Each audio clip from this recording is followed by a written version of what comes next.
heavy hearts this week are both of us. I would say it's our adopted home, wouldn't you say? Because I have a townhome there and part-time residency, city of Las Vegas. The currently shooting of over 50 plus people, over 500 people killed, basically massacred. And for me, it's crazy because, of course, we're both Texans, but like literally, I was just there for Mayweather McGregor. Like I was legitly there. Like my car was in the parking lot while those people were running. So it's like kind of surreal. I wake up this morning. It's like kind of like I just saw this like 2 weeks ago. It's like I thought I was kind of seeing stuff, and then I saw your post. I'm thinking like, oh man, it sucks. Like a few people got killed. Like I look up, I'm like, wow. Like it just knowing the logistics. Like this man's shooting across the street because. That's you gotta be a precise like marksman to do that and all this ammunition, man. It's like it makes you it's bigger than sports. Yeah, it's definitely bigger than sports. It definitely transcends anything else, politics, whatever. I mean, obviously there's some political angles you could use in this when you're talking about gun control and things like that. But the act itself and how it all played out, man, it was horrific. And it's kind of like the gift and the curse of social media today, because I was literally about to get off the computer last night. I was, done, about to wrap up, go to sleep, and then I see a video pop up on my screen, and it was like one of the videos that showed the, like from the back end of the crowd that was kind of pointed at the stage of the concert going on, and it was kind of panning left and right, and it's just like, okay, this video of a concert, and then all of a sudden you just hear, just like, whoa! And then you see video after video after video come up, and it's just horrific, man. Because I'm like thinking, like you were saying, like that's right where we are usually. Yeah. Like Mayweather, you went from Mayweather McGregor. They had that tip out there to keep people quote unquote isolated, and quote unquote the main thing it's for your safety. Like we had to scan in and out, so it's just kind of crazy. The safe haven spot for Mayweather McGregor is the site of a massacre. 2 weeks later, or 3 weeks later. Yeah, it's incredible, man. And I'm saying incredible in obviously not a good way, but it's horrific, man. These are areas where we walk, and I was talking with Danny Austin, and Jose and Jim, guys we hang out with and cover the fights with. I was like, man, we literally hang out and drink beer, talk fights, and watch fights a block from where all this happened. Exactly. So it's like we don't live there, but we know a lot of people that live there, obviously. And I go out there once a month. Like I was supposed to go out there tomorrow, but I'm skipping 216 to go 217. Like that would be kind of surreal to be getting on that plane tomorrow.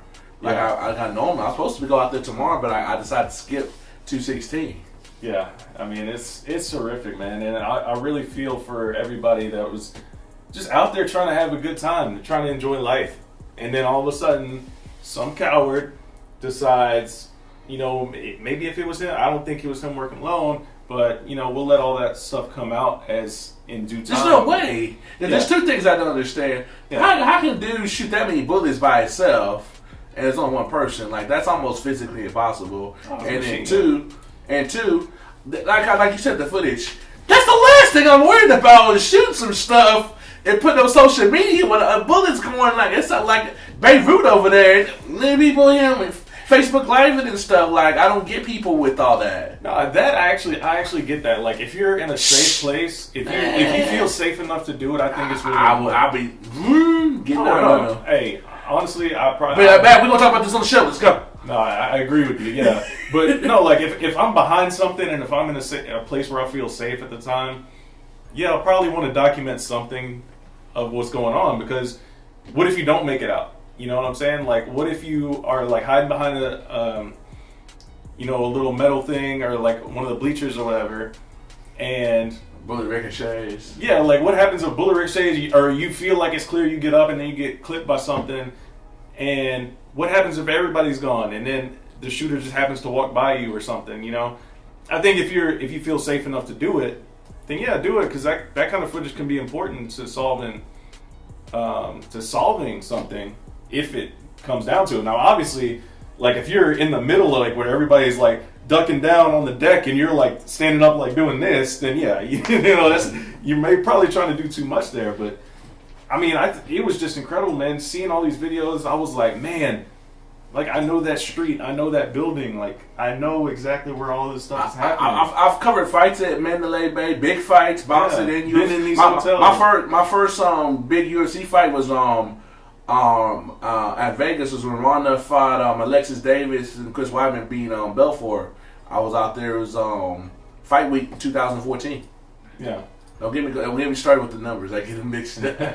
But that was my first big UFC card was in Las Vegas was at Mandalay Bay. I hung out with Team Alpha Male in the little cabana huts and everything, and forged a friendship with Uriah Faber. So it's kind of surreal seeing like this dude out the window just boom.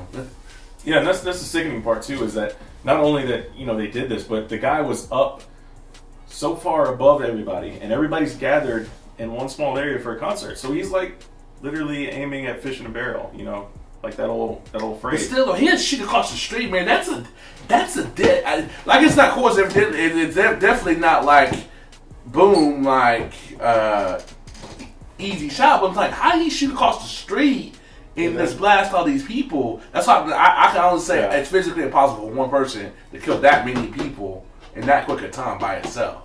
I don't know, man. We'll see as more details come out, but it's just the scenes and watching it unfold. Like again, man, like I was glued to my computer, like trying to make sure everybody I knew out there was all right and stuff. I said something to my people because I know people live out there, and we both know a lot of our UFC counterparts, and the UFC people, the concrete people, the PR people. They give us a hard time, but they're good people. They all live there. That's their home. Yeah, absolutely.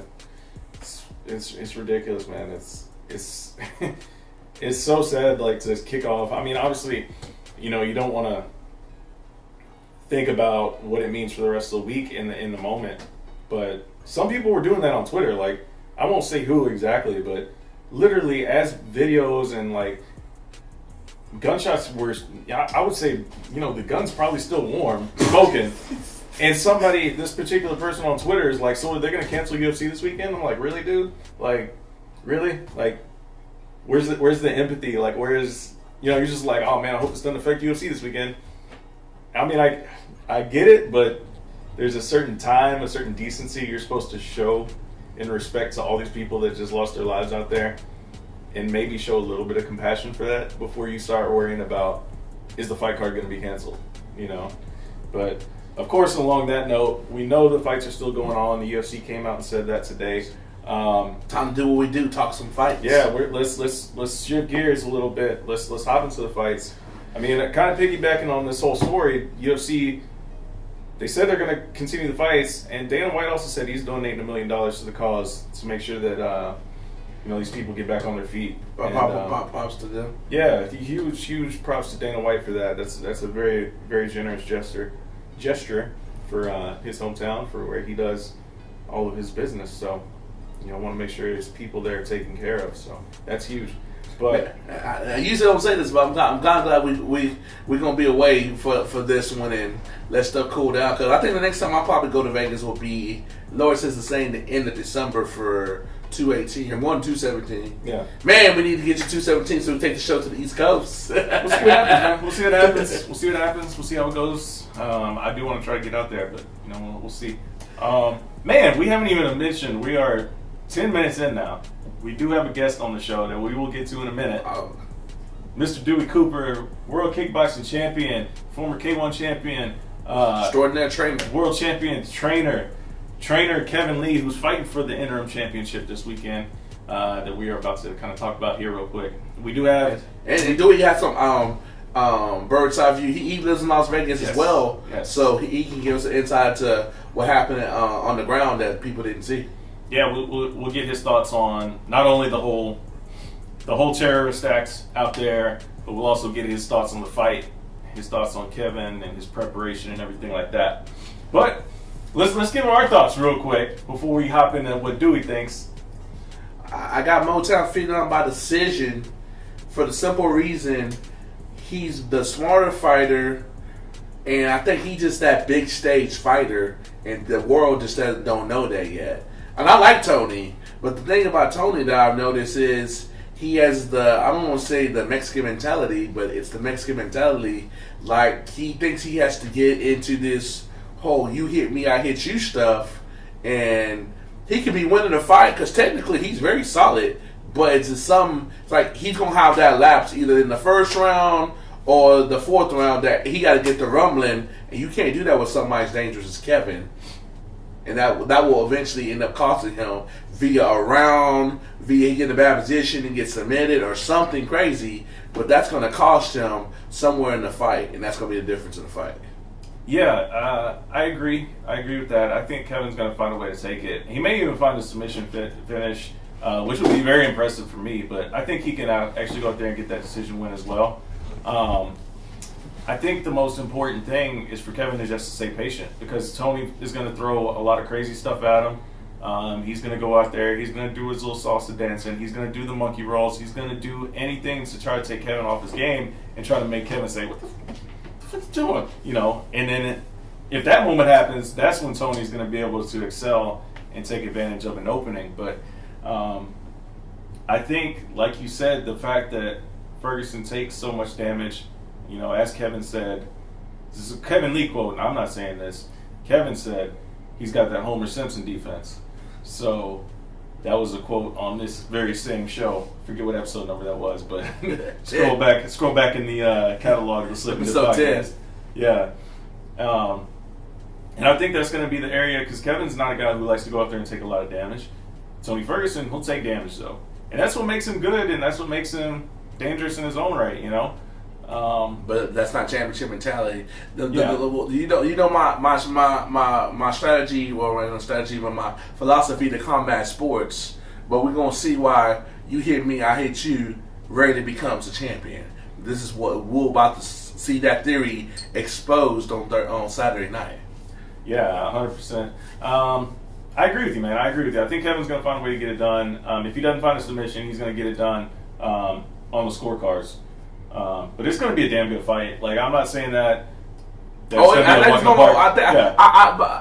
like to see Kevin get a stop, but to say you know me, I'm all about my sparkling predictions. I think he gets a decision. He gets a decision, but that would be kind of cool to see a submission. But I'm leaning towards a 5-round war. 5-1 tactical. I think it's going to be very technical. Yeah, I've seen both of these guys fight live a couple of times, and man, it's just. They're both so damn good, and I mean, I love and hate this matchup because one of them has to lose, one of them has to win. But that's how the game goes, man.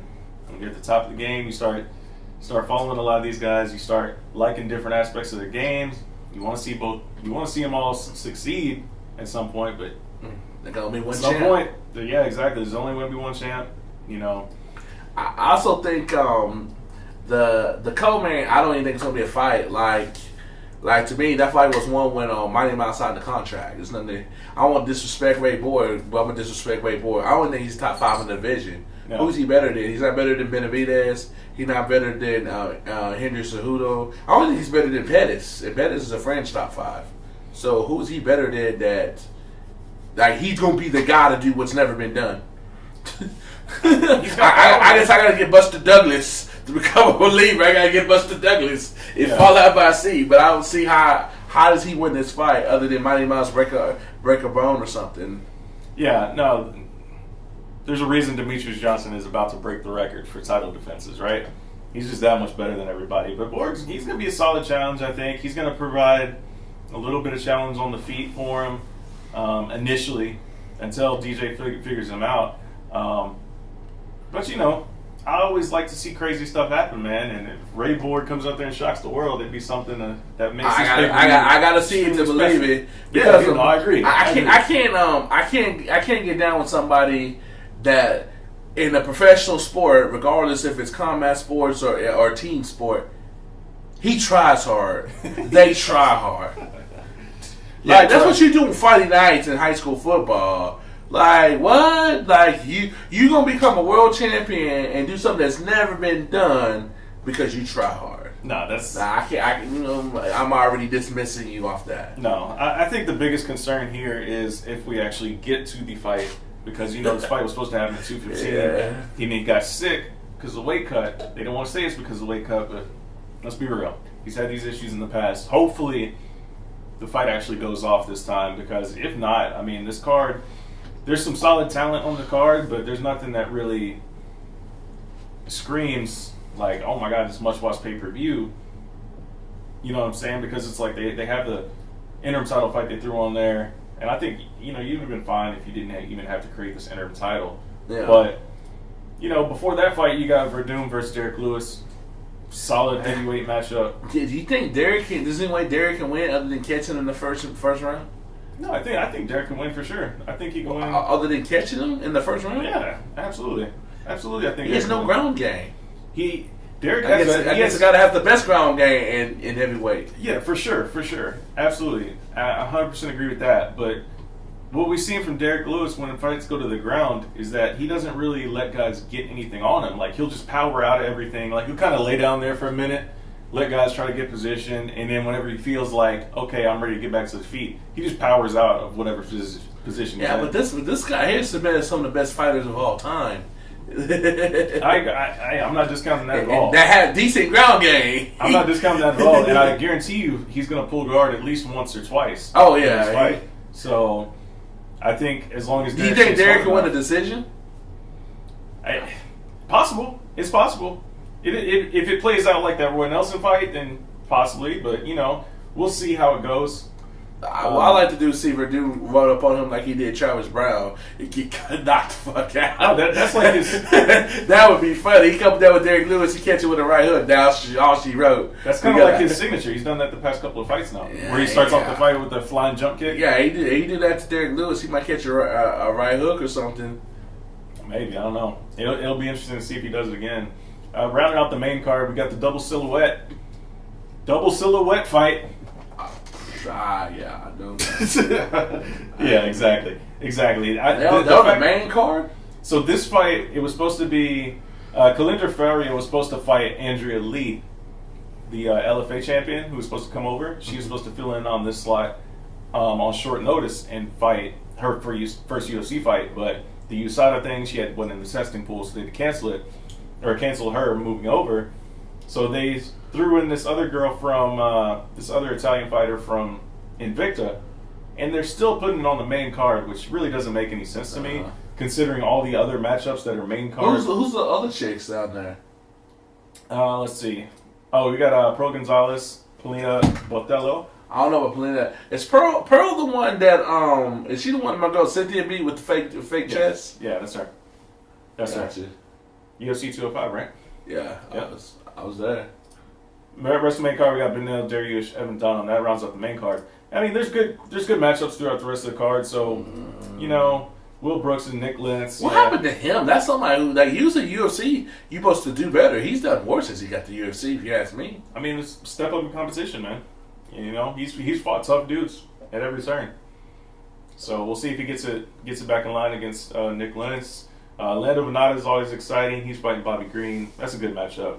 Like, that fight could have been on the main card for me. Bobby Green, I don't get him.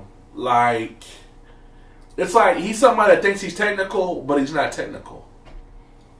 No, he's technical with his hands. He's a very good boxer, but he doesn't mix up MMA. Exactly, he doesn't mix up. Doesn't mix it all. Yeah, fighting Canelo. Yeah, exactly. He's got nice hands, but he doesn't mix it all up very well. And he 23-8. The record kind of speaks for itself on that. He's very frustrating to watch for me because there's a lot of fights where I'm like, dude, you're in this, do some more, and he just kind of. And then there comes the decision. Yeah, he's always surprised. Always surprised. He's like the last person in the room to get the joke, but the joke's on him. Yeah, exactly right, exactly. But yeah, I mean, Walt Harris, Mark Godbeer, somebody's going to sleep on that fight. That's on their fight pass. John Moraga, like, this fight right here could have been on the main card. You know, top 15 matchup, and they throw it on the fight pass prelims. Yeah, that's crazy. I don't understand that. Brad Tavares, Talis Leite, those are two guys with names that people know. Yeah. And they're on fight pass prelims. Both washed up, but yeah, both people know. Still, you know, and I mean, the double silhouette, like, that's on the main card. Come on now. But anyways, yeah, that's what we're looking at for this Saturday. You want to go ahead and get into the chat with Dewey? Dewey, man, I feel like he's going to be spitting some fire, man. I agree, man. I think so. I think he's going to have a lot of interesting things to say about what's going to happen this week. But let's get into it. Dewey Cooper talking Kevin Lee, Las Vegas, everything. Right now.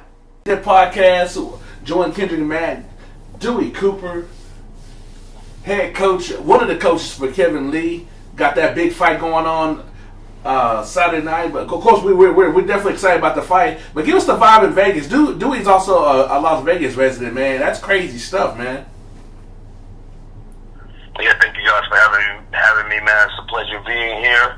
Yeah, big fight this Saturday night. But before I get onto that, I want to give my condolences, my grief, my sadness, and my prayer to all the people affected last night here in Vegas.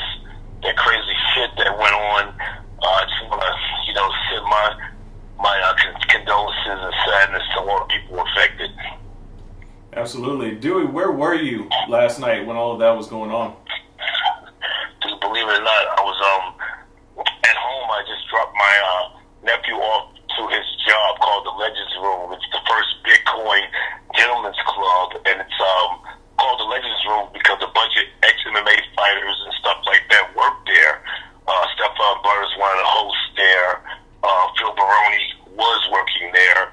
I'm one of the managers there. So it's a gentleman's club, but it's arranged. It's around the mixed martial arts and kickboxers and stuff that run the club. So it's a really unique place. And I dropped my nephew off over there, which is right behind the Rio. So you can hear the shooting and everything. We had to close the club down because of the tragic events of last night. And man, it's just crazy. I was on the police scanners listening to everything, and it was pretty horrific, man. Glad this shit is over. We got to be strong and durable and just get stronger from it, rebuild our senses, the city, our morale, and just, keep looking for happier things.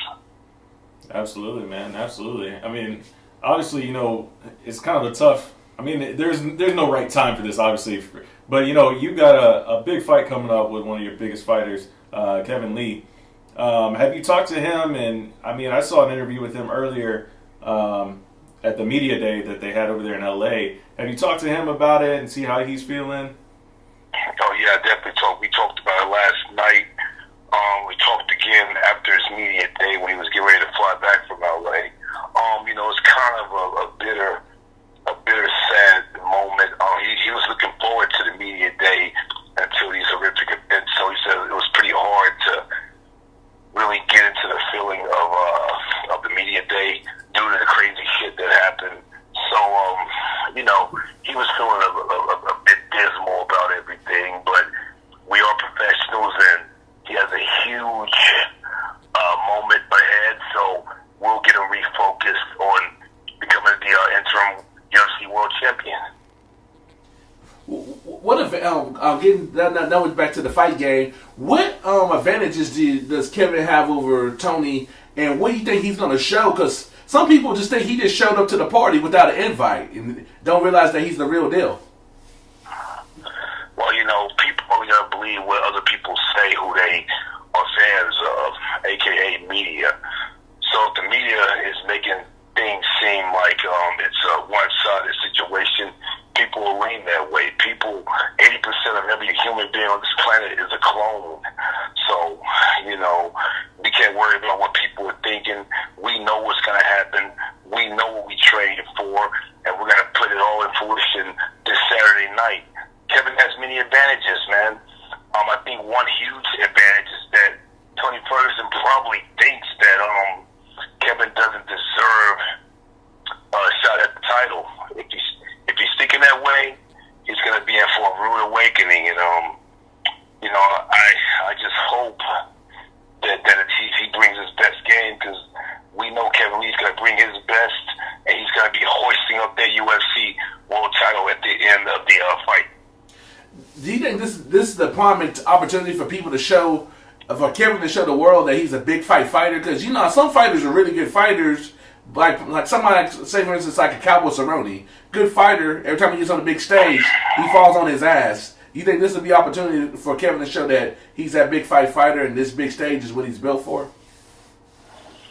Absolutely. Anytime you get any fighter that gets a championship opportunity, it's definitely their moment to prove it. No one gives out world titles. You got to fight for them, and you have to take them. And that's the whole war cry this entire camp. We're going to take the title. We expect tough opposition, but that's what becoming a world champion is all about, man. Proving to the world, proving to your opponent that you have dominion and you are the champion. That's what we expect this Saturday night.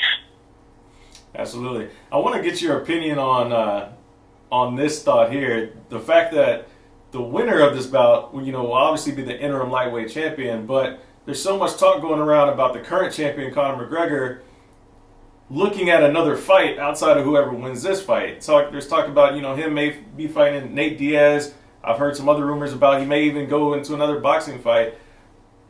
If he doesn't take the winner of this fight out of Kevin and Tony, does this technically make this for the real title? Well, this fight is for the real title regardless.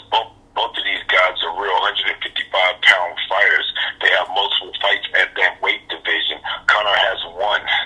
You know what I mean? He has one with Diaz, right? But I mean, how many fights at 155? Does he have one or two at the max, right? One with Eddie Alvarez. Yeah, Eddie Alvarez was his only one at the 55. The other two against Diaz were 170. Yeah, that's what I thought. Yeah, he has one fight when he beat Alvarez in New York at this division. So I mean, to say he's the real champ, yeah, he beat the champ, but I mean, he has one fight at 155. He hasn't defended his title.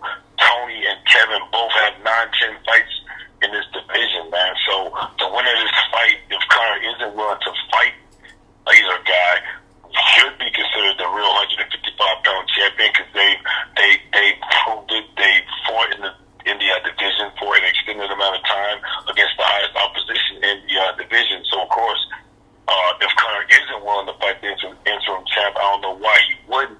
If he considers himself the real champ, he should definitely want to shut down any other champion in that division. If he doesn't, then it just shows that the real champion is the winner this Saturday night. Dewey, how has Kevin grown since the Santos fight? Because of course he hasn't lost, and he seems like he's just a whole different fighter. Man, the Santos loss was just youthful bliss, is what we called it.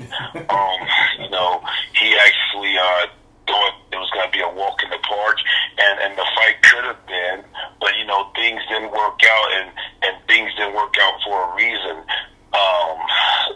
It taught a young fighter that every fight is dangerous. It taught him that if you don't take your opponent seriously, they will become a serious opponent. And these are valuable lessons that young fighters need to learn. So to answer your question, he just really psychologically got more engaged in his next opponents, and he's been more focused every time since. Because guys, the level between the champion and the contenders and the challengers are 10 degrees of separation, shit like that. 10 to 15 degrees of separation. It's not that much. So if you take any fighter lightly and don't bring your best game on the night of the fight, most likely you aren't going to be successful. And that's been proven throughout the history of all fighting sports, whether it be boxing, kickboxing, or mixed martial arts. So he learned a valuable lesson like, stay fucking focused. Every opponent is a serious opponent. And if he's not, we get him out of there quickly. And that's what he's learned. That's why he seems better, because mentally he's become more mature. And he's settling down. He's settling down into what he does. And with you being a pugilist specialist, are you marveling at the way it seems like it's one-sided how he's killing Tony in the mental game? Every time Kevin says something, he gets all fired up, and it seems like he just gets all out of character. And I think that's something that y'all can play on during the fight. What do you think about that? Well, for most fighters, I would say yeah, but Tony is like that anyway. He's really emotional. He's really physical, and he really tries to beat people just by their ability and his work output. He's a candid guy. He's a serious guy.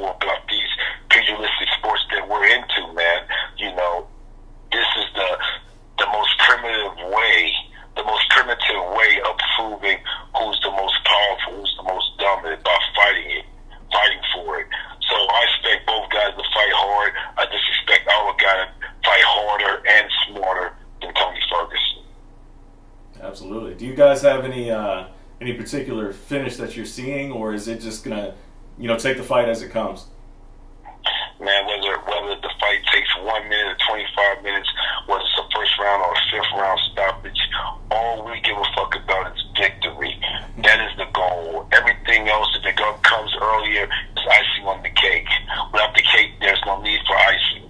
So we're gonna take how it comes. I can tell you one thing. My fighters prepared on the stand-up game, the ground game, the clinch game, the submission game, in every aspect. So wherever it goes, wherever it takes, I am 100% confident that the Motown phenom, MTP Kevin Lee, will be the champion of the UFC. Boom, that's powerful right there. I'm looking forward to it on Saturday. Absolutely. Absolutely. I did want to ask you one other question real quick, though, Dewey. I see you posted on Instagram, see you posted on social media, these kick pads that you're using, the Kick Pros. Did you develop that whole system yourself, or was that kind of like a... Yes. Well, I there was one other guy, Bailey O'Malley. He's a good friend of mine from Australia. We developed it together. I've fought in China several times, and Bailey goes to China and judges fights for the WBC Muay Thai. Anyway, we were in Cambodia chilling on the beach, and we started thinking about things after my fight with Peter Orts, and we created the Kick Pro. And it's a really great, useful tool, and hopefully people will start ordering it and using it more. Very cool, very cool. Yeah, man, I see it looks like a very useful tool, man. I see you posting them, using them all the time, and I'm always interested in seeing some new stuff like that. You could be a heavyweight, you could be a lightweight, you could have the hardest kickers in the world kicking your legs, you can take it. And it's a great tool to prepare you to stop catch kicks, get your skills conditioned for kicking. It's a great tool, man. Go to kickprosports.com and check it out. Kick Pro is the way to go. Absolutely. Dewey, who else do you have in your stable that's in the MMA scene? Of course, you train with people like Jesse Vargas and stuff. Do you have any other MMA fighters that you got that's coming through the pipeline? Absolutely, man. I got a huge MMA fighter fighting in the UFC very soon. And I use the word huge wisely. I'm talking about Francis Ngannou. I trained him. We're fighting Overeem on December 2nd, UFC 218 in Detroit. So, we got some great things coming. Francis looks tremendous in the gym, and he's going to be coming to defeat Overeem on December 2nd. Do you think anybody can stand with him in the heavyweight division? Repeat that, please. Do you think anybody can stand with Francis in the heavyweight division and go toe-to-toe? Like somebody like Derek Lewis or even the champ, Stipe Miocic?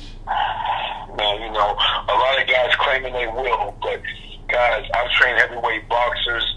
I've trained great heavyweight kickboxers. I've trained fighters at the highest level in all different sports.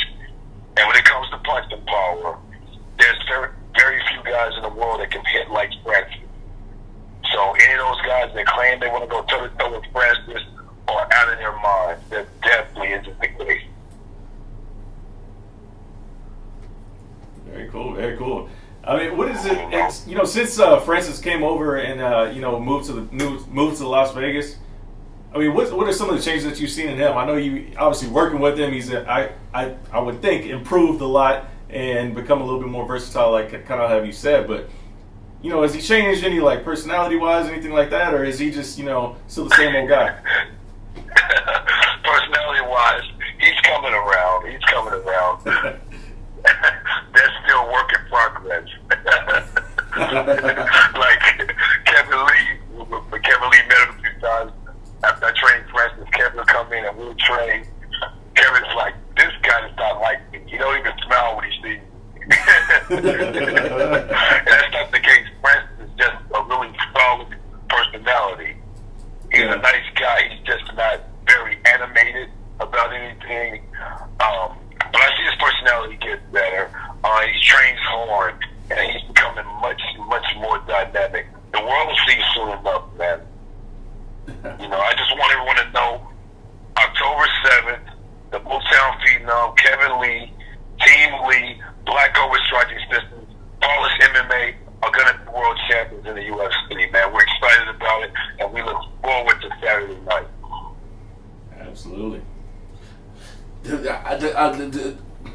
know Matt asked you, when you think the fight's gonna end, do you think that Kevin, basically within, like, this has been a whirlwind year for him? You think this will basically put an exclamation point on the best year of his professional career, ending with the belt? Since considering at the beginning of the year, nobody outside of like hardcore MMA fans knew who he was.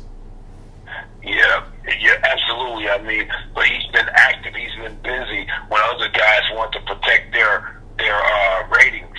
You know what I mean? He's been, pounding the pavement and putting all the hard work in. And we all know that's all it takes in life, in every aspect of living, is hard work and dedication. He's shown those characteristics. He's really exercised those attributes, and that's why these fruits are coming from that labor that he's put in. And it's just not a lucky thing, guys. It's work, it's determination, it's focus, it's confidence, it's belief. It's just knowing that you deserve to be successful in your life. And Kevin has all those attributes, man. And it will show this Saturday. No matter how the fight goes, it'll show. And we don't want it any other way. Tony Ferguson is a very dangerous fighter. He may even be considered a feared fighter. But these are the type of people we want to beat. These are the type of people we want to win against, to show the world that we are absolutely the best in the world. And if you doubt us, that's on you. But the track record will speak for itself. And I just have total confidence in Kevin Lee, because he's proved it in the gym, sparring against different styles, different guys, and he gets it done. He's well-rounded, guys, and do not forget about the well-roundedness of Kevin Lee. He can strike better than you guys think. You guys already know he can wrestle. He can play the submission game. He can play the top game. He can get out of submissions. And he's going to be able to show a plethora of skills against a dynamic, explosive guy like Tony Ferguson. It's going to be a bunch of fun, however long it lasts. Absolutely. Dewey, I appreciate the time. Is there any other questions for Dewey, or you want to let him get back to his training? I'll let you get back to your training, man. You spitting that fire, man. You got me ready to watch the fight already. Not that I wasn't going to watch the fight. It's like if you on that fence, you got some people that hit that pay-per-view guy. Yeah, I mean, guys, it's a man's fight. Two guys that's from the same region. They wrestled at the same college. They really don't like each other at all. And they're going to fight hard, both guys. And it's going to come down to talent and intelligence. And I just know in my heart that we're a little more intelligent and a little more talented. Beautiful, man. I'm excited for it as well, man. I've been looking forward to this one for a while. I know you guys are excited, even though everything that just happened last night. And I hope everybody that is okay, and nobody fell victim to the horrific massacre that took place out there in Las Vegas. But yes, such an act of cowardice, man. Such an act of cowardice. It's just unbelievable, man. We need to get better as a society, as human beings, and we just got to do better, man. I mean, what can make a person do just something as evil as what this guy did Sunday night, man? It's ridiculous. You can't even go and have a good time with your friends without a threat of someone being a complete loser and do dumb, weak shit like that, man. It's a disgrace. Yeah, man. I hear you. I hear you 100% on that. We both do. Yeah. Yep. And so, we live in Vegas. We train here in Vegas, and we're gonna carry Vegas on our backs this Saturday night, and give Vegas something to be happy about. A moment of happiness this Saturday night when Kevin Lee lifts that UFC world title over his head. And new. Yes, sir. Beautiful. Dewey, I appreciate the time, man. Looking forward to the fight, obviously, Saturday. Dewey Cooper, K1 kickboxing champion, world champion, boxing coach. Follow him on Instagram at DC Black Cobra, on Twitter at Dewey Cooper. Where else can the people reach you out there, Dewey? Well, Facebook, I'm all filled up, so we got my friends. I don't have a fan page. I don't like that fan page. Like fan, it's like weird to me. I don't like calling people fans. So I rather call them friends. So that's it on Facebook. Or remember, on my Instagram is DC Black Cobra, Cobra with a K, so 2 Ks. The K in black and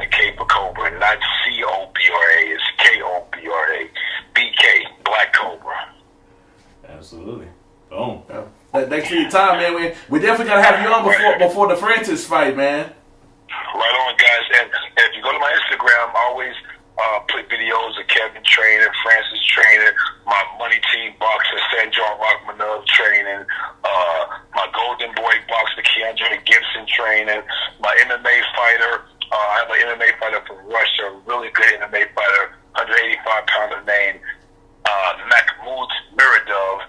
He's a Russian champion. There's some really exciting videos about him. He's going to kill people at the 185-pound division here in the U.S., by the way.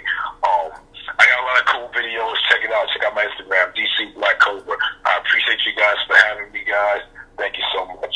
Thank you. God bless him, Dewey. We'll definitely be in touch. We appreciate it, man. Right on. Thank you. Man, Dewey's spitting that fire, bro. Yeah, dude. I mean, obviously, Dewey, he's pretty shook up about what happened with everything in Vegas, but when we got him shifted over to the fights, got a little fired up, man. You can tell he's excited. You can tell they're feeling really confident, especially about the chance of becoming the UFC champion on Saturday. I like when the media. One thing that I think, what's your opinion on this? That in general, like, we're cool with a lot of different people. As you know, I'm cool with people in UFC and boxing, but like, we don't let that affect us telling what happens, unlike some people, and people kind of take appreciation of that, because you see who he's alluding to. He's letting people like, Joe Rogan them said such and such, and act like that's just the gospel.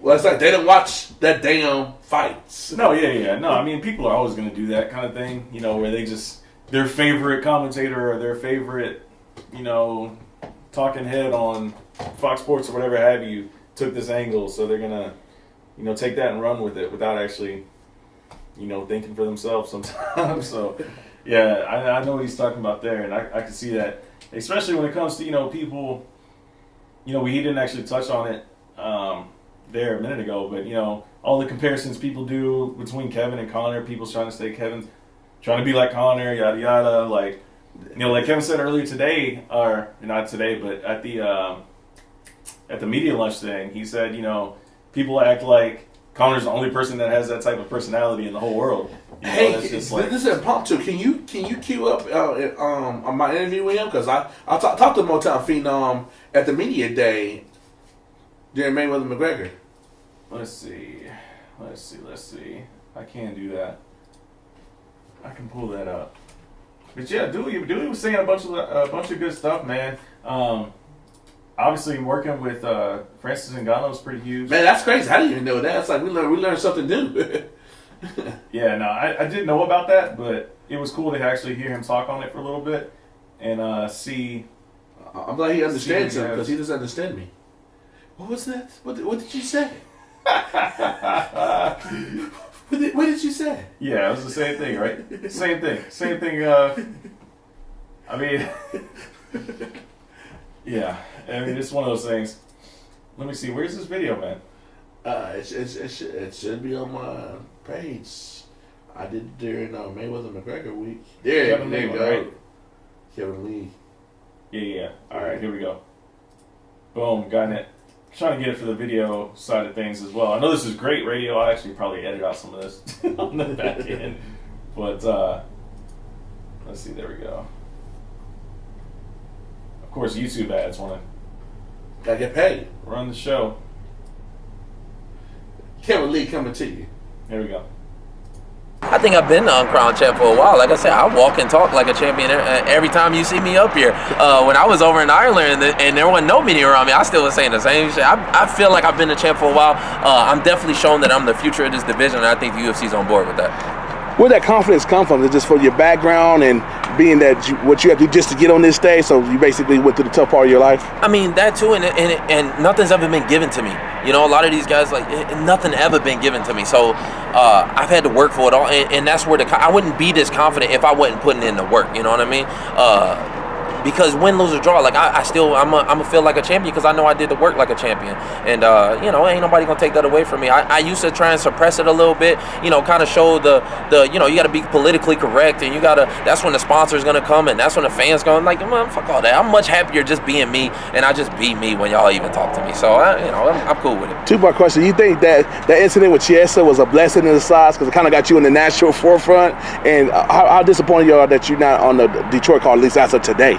I mean, I'm not that. I mean, how can I be disappointed? Like, you know, this is what I'm asking for. Like, they asked me for the fight with Tony. I accepted right away without renegotiating the contract, without any of that. Like, I'm gonna fight the man regardless. When he walked up on me at International Fight Week, we both knew what we was gonna fight. I texted him. I was like, I'll DM you my address right now. We can get it in. So when they showed up and they like, oh, well, we'll give you some money for it. I'm like, shit, you just tell me when and where to be. Like, I'll still be in Detroit after this.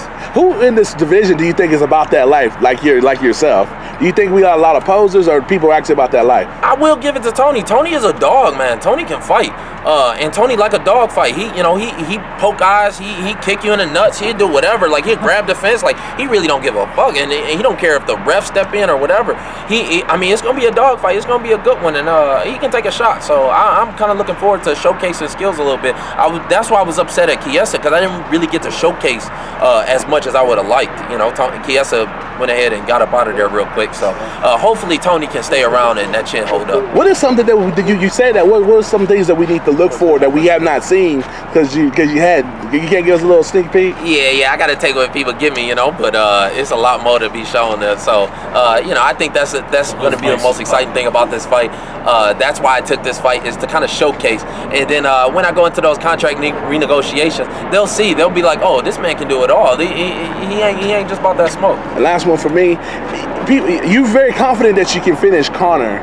Is that something is that like part of one of your missions, along with getting the belt, to be that guy to stop him at 155 or below, since it's been stopped before, but nobody in his quote-unquote weight class has? You want to be that guy, and you think that'll put you on another level since you have more eyeballs on that fight if you get it? I mean, maybe the casual fans, but I could really give a damn what a casual fan think. Like, I just did an interview the other day on like ESPN Europe or something like that, and the dude didn't even know who I was. Like, he was asking me like, have you ever fought in Vegas before? And I'm like, bro, like, I'm gonna stop the interview right here. Like, what are you talking about? Like, you know, these people don't even. He has so many eyeballs on him that it's from people who don't know anything about fighting. So I can really give a damn about their opinion. Like, when they do that, when they say shit like that, like, and when they're like, oh, you know, oh, he's riding around in a Rolls Royce instead. I'm like, well, okay, but can the man fight? That's what I want to know. Like, this the competitor in me talking. Yeah, that's Kevin Lee. What the thing that people don't look like? Yeah, he's not a thug by any stance. Great guy, very respectful. We've had on the show, friend of the show. But the thing that people don't look at when it comes to Kevin Lee is that's real. He's about that life.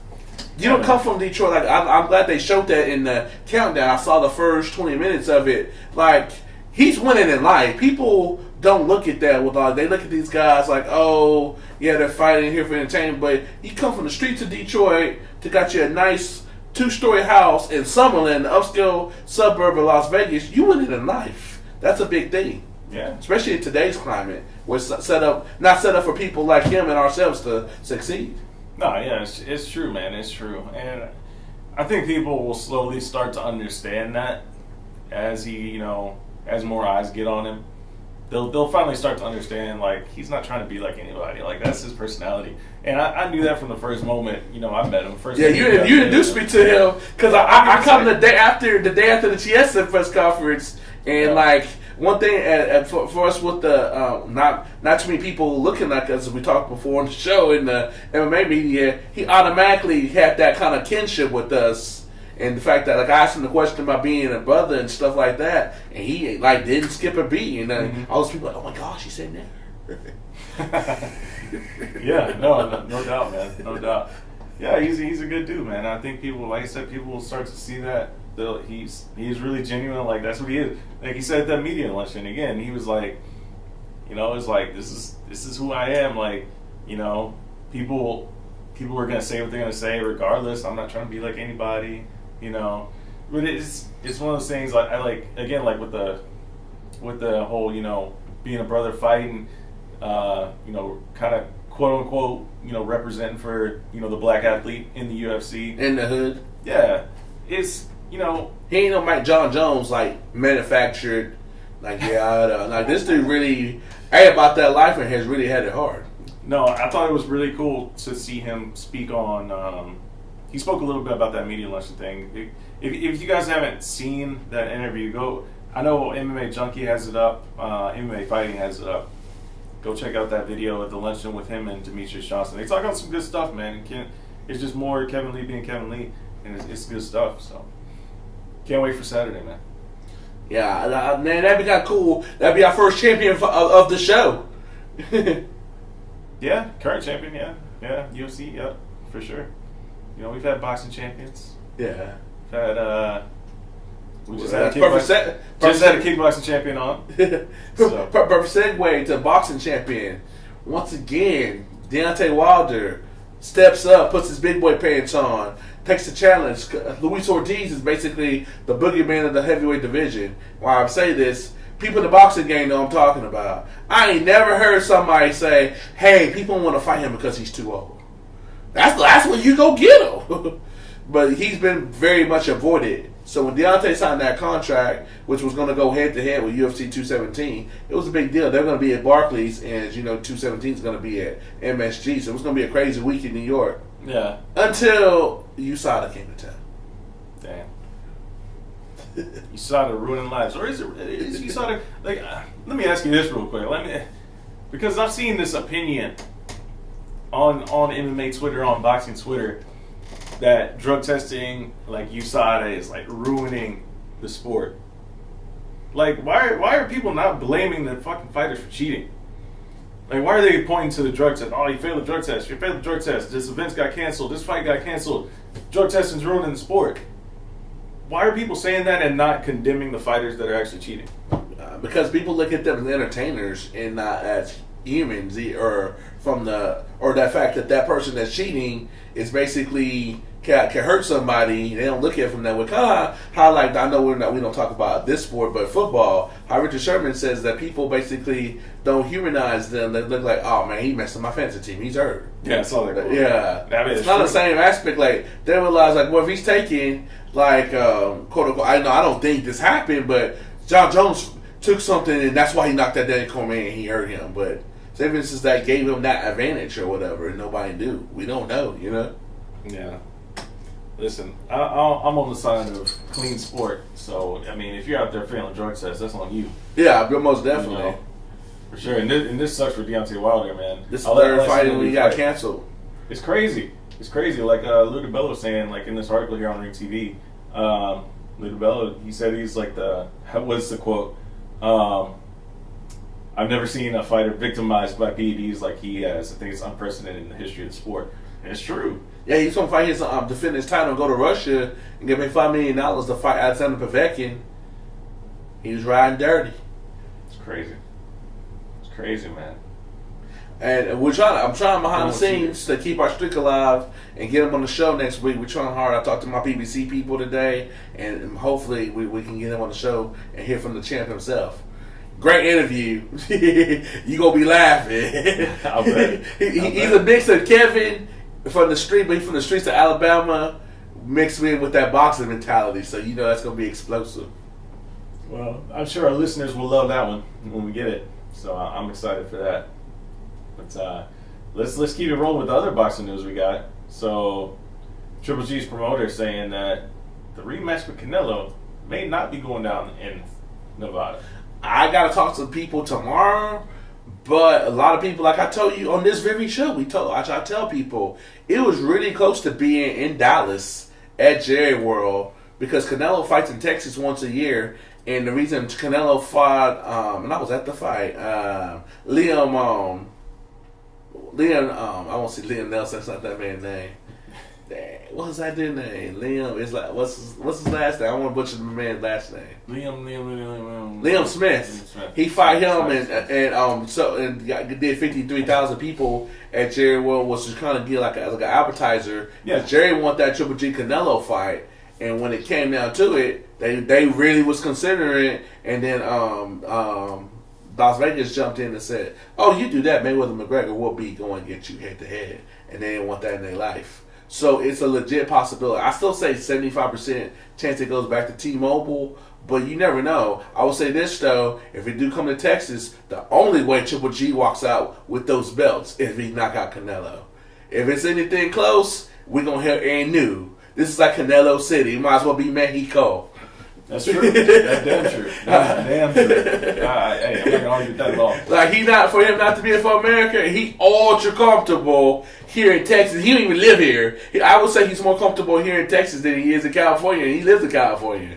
Yeah, he's ultra comfortable here in Texas. I'm not gonna argue that point at all. I 100% agree with that. And I think he'll do 85,000 people. Well, he fought a no-name dude and did 55,000 last year, and now with this rematch, oh yeah. Yeah,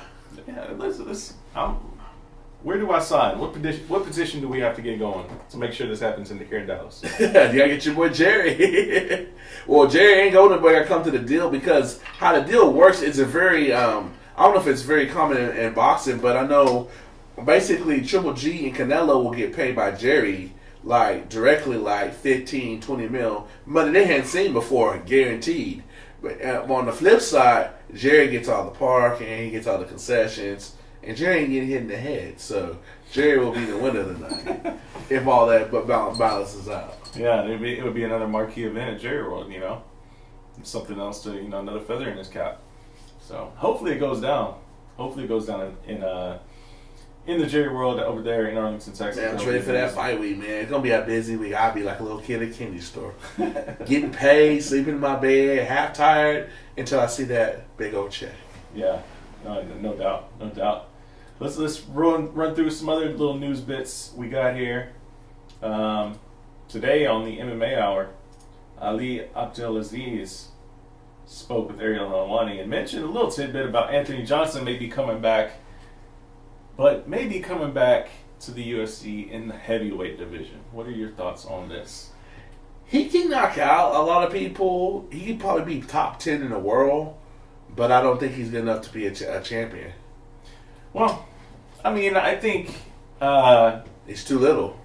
I don't think he's too little. I've been next to, obviously, these guys. Well, yeah, that's my guy. He won't have to cut then.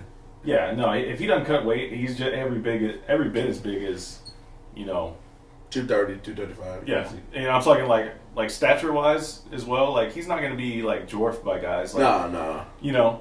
And the fact that he mixes up his striking so well, like the fact that he has his repertoire leg kicks is just going to be a huge advantage in the heavyweight division because nobody uses kicks in heavyweights really, So him just bringing that diverse striking to the heavyweight division is going to propel him into the top 10, top 5 easily, I think.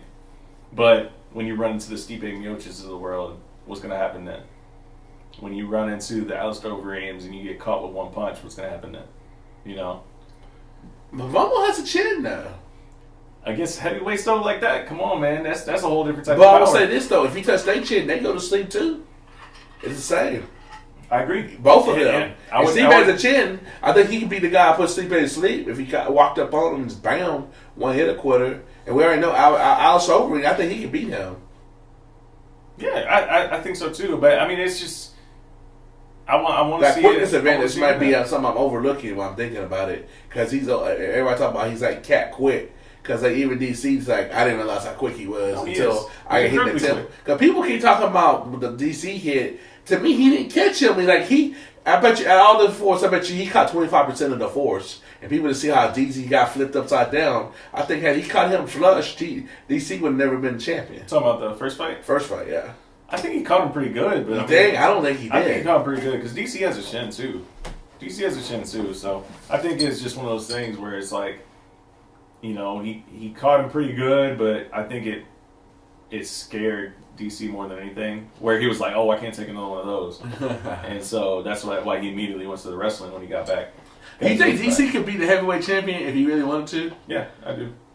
I 100% do because nobody, again, like you're talking about mixing it all together. That's what DC does. He's got the striking, he's got the hand game, he's got kicks as well, underrated kicks, and of course his wrestling games. Everybody knows about that. So You know, it's just one of those things. I think if he does do it, it would open up a whole new set of possibilities. Imagine if Anthony Johnson and DC go to heavyweight. It'd be amazing. He would. You think DC would go to heavyweight at this stage of his career? I don't think he would, but I'm just saying, you know, hypothetically, if he did, it would be amazing. Just how many more fights you think DC got? I don't think he got more than 2 fights left. Yeah, I agree. I think he said he wants to fight, you know, Vulcan, and apparently that's already in the works to fight Vulcan. I don't think it's been officially announced yet. If it has, I missed that somewhere. You think they're gonna fight in December? Possibly. Yeah, it's probably got to be before the year's out, I would think. Yeah, I think DC, he's going to have a complicated legacy. Not to his fault, but can you honestly say that he's better than John Jones? I can't say he is. No. I don't think anybody would argue that he is. I mean, it's just that the fact that the guy that beat him couldn't get his shit together. So it's like, he's kind of got that asterisk because of, you know, the drug testing thing, all the other stuff going on. But outside of John Jones, Daniel Cormier is one of the best fighters in history. I would say he's not top 5, but he's top 10. He's definitely one of the best fighters in history of the sport. Yeah, he's top 10 without a doubt. But he's outside the top 5. Yeah, I mean, it's debatable. He's definitely on the list, though. That's all that matters to me. You know, you gotta have him in the conversation. Where you want to place him on that list, yeah, that's up for debate, and that's, of course, you know, personal preferences on things. But as long as he's in the conversation, I'm happy with that. So what you got him at then? I don't know. I'd have to lay it all out and look at it. If we're talking about the entire history of the sport. Who's Matthew Wells pound for pound? Entire history of the sport. I don't know, man. I don't know. You don't got your all-time pound for pound best fighter? For me, all time pound for pound best all time. I mean, Prime Anderson Silva for me is number 1 on my list. And then of course you got guys Demetrius Johnson, John Jones. If he, you know, could ever get his stuff together, you know, there's, you know, I don't want to speak too much on the whole list without researching it. You know, actually, we got a couple of our top 10s in next week. Yeah, we gotta do it for our end of the year show. Yeah, we'll do that. I went on Dan Tom's podcast, the Protecting Your Neck podcast, and we did the top 5 championship title changeovers. So I did a. What do you mean changeovers? Like people that lost their belt? Yeah, you know, the title changing hands, essentially. So like the top 5 times that the title changed hands, like Holly Holm. Like mine was Holly Holm defeating Ronda Rousey. Man, I had the whole list and I just deleted that. What was Weidman and Anderson Silva? That had to be top 5. No, that wasn't on my list. Wasn't on either one of our lists actually. Why is that? Just because, I mean, there's a lot of good moments, man. We only narrowed it down to 5, and then we had honorable mentions and everything like that. I'm trying to think all of who I had. I know I had Holly Holm, Ronda Rousey at 5. At 4 was T.J. Dillashaw, Renan Barão. 3 was... How you put that ahead of Chris Weidman and whatchamacallit and stuff? I mean, it depends on... It's all your personal preference, really. I mean, it's all subjective. 3, who did I have at 3? Because I was there. I know I had it because I was there. Conor McGregor, Jose Aldo. Yeah, but I wasn't there. Yeah, Conor McGregor, Jose Aldo was 3 for me. 2 was Johanny and Jacek, Carla Esparza. I was there for that. And then my became a fan that night. Like, this crazy Polish lady is a bad lady. Yeah. Bad. Yes, 100%. And my first one was Anderson Silva and Rich Franklin. So that was my list. Dan Tom had a little bit more diverse list. Go check out his podcast, by the way. Anybody out there listening, check out the Protect Your Neck podcast with Dan Tom. Amazing dude. He does awesome breakdowns of fights. So if you want to get into like the technical nitty gritty of every little detail, Dan Tom is the best out there. He's with MMA Junkie and that team out there. So give his podcast a follow and follow him on social media as well. So yeah, shout out to Dan Tom. But yeah. Man, we rolling on this show, man. 4 weeks in a row, action-packed shows, man. Yeah, man. Getting the guest train rolling. Dewey Cooper coming through for us.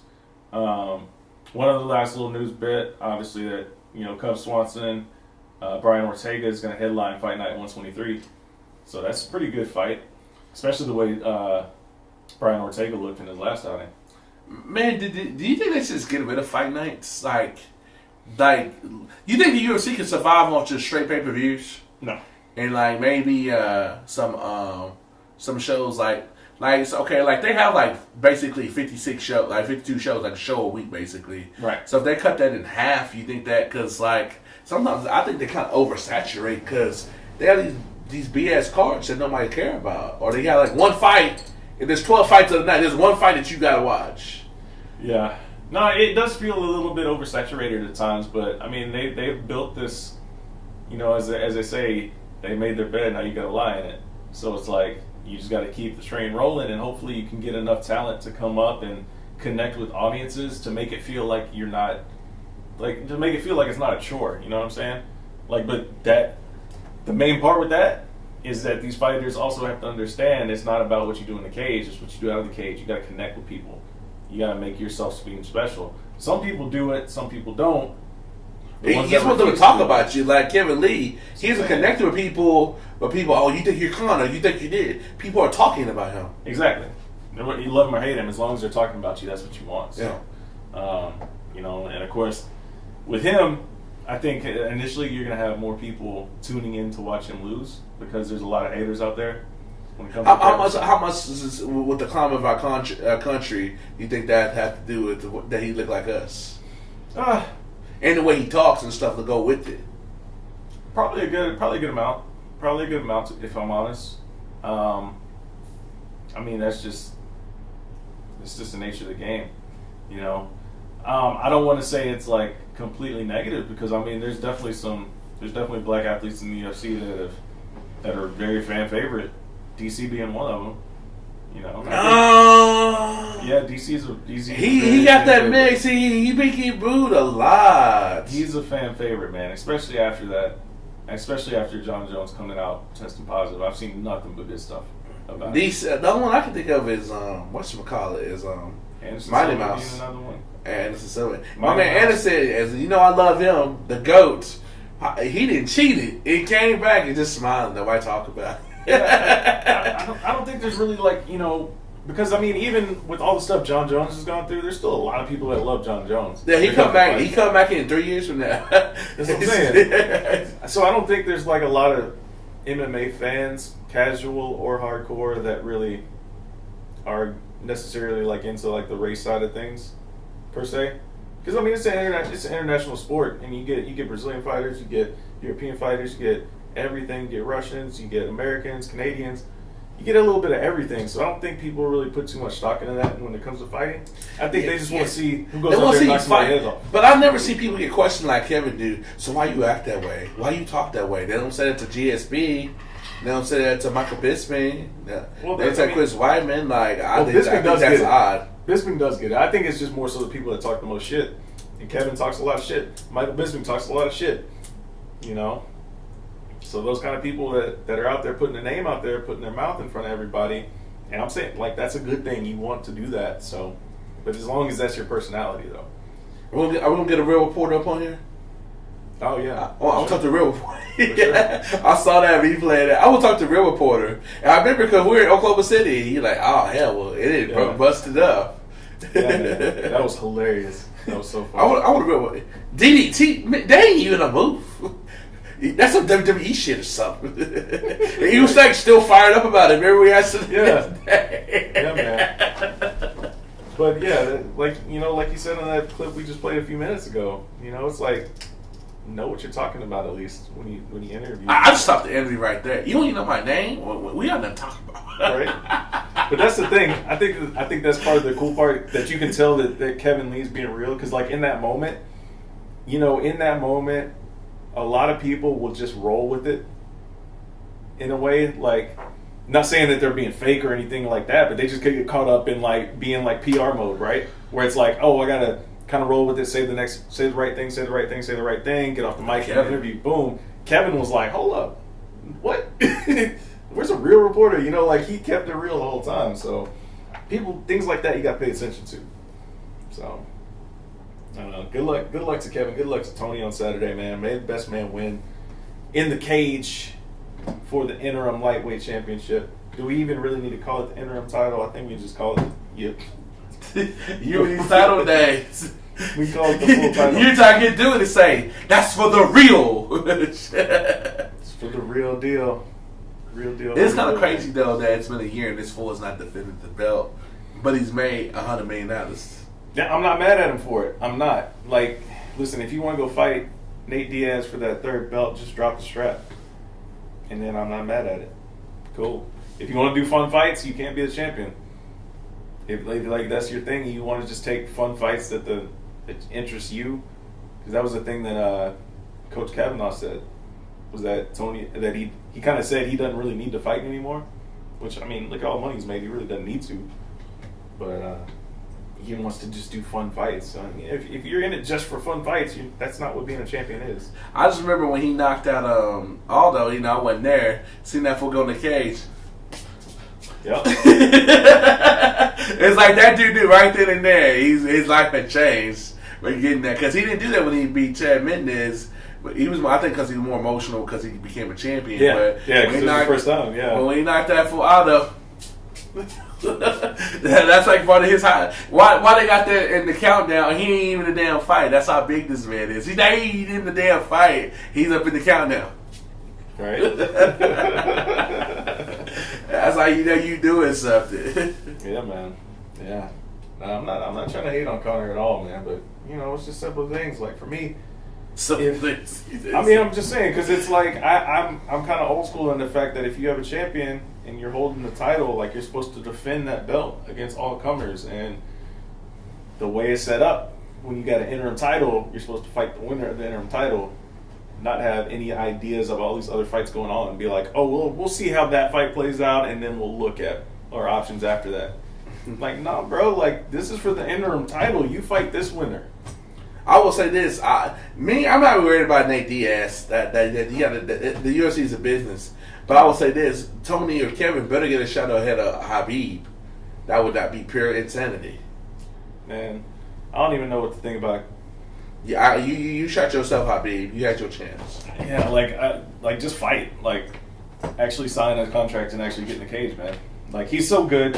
I'm not on the fact that I'm not one of the ones that are gonna hate on what Khabib's done and things like that. And then the hate on, that's your job. No, I show up. I'm saying every time he gets in there, he handles his business. But when you gonna get back in there, bro? Like, and I think too, Habib thinks he's a superstar already. Habib's a star in the making, but he's not a superstar. He's a superstar in Russia for sure. Yeah, but they ain't in that market though. I mean, they're trying to. I would think in the near future.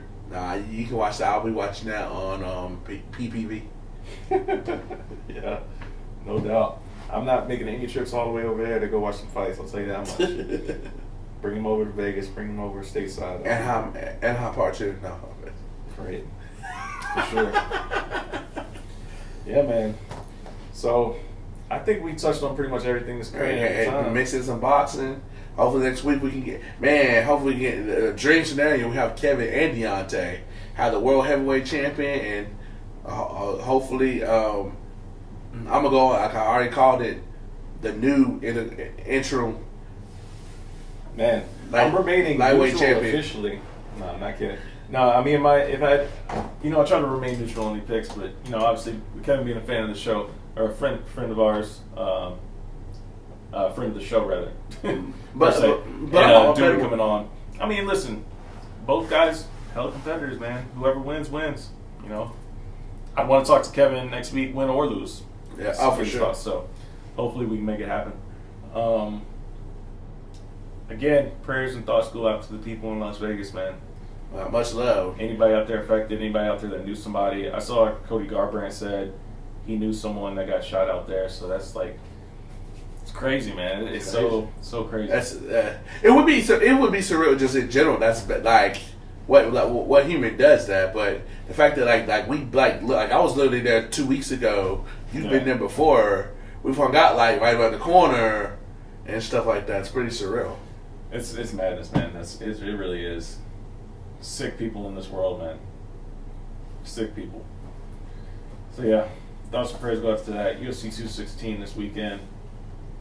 We're going to wrap this episode up. Episode 22 is in the books. Thank you, Dewey Cooper, for joining us. Best of luck on Saturday. And new. And new. We out, people. Oh, we're not quite out just yet. Follow us on Twitter. Follow the show at Slip and Dip Podcast. Follow Kendrick at Kendrick Johnso. Follow me at Mr. M. Wells Art. And subscribe to the podcast on Spreaker. And if you're on iTunes, it's on iTunes as well. So yeah, now we out. Peace.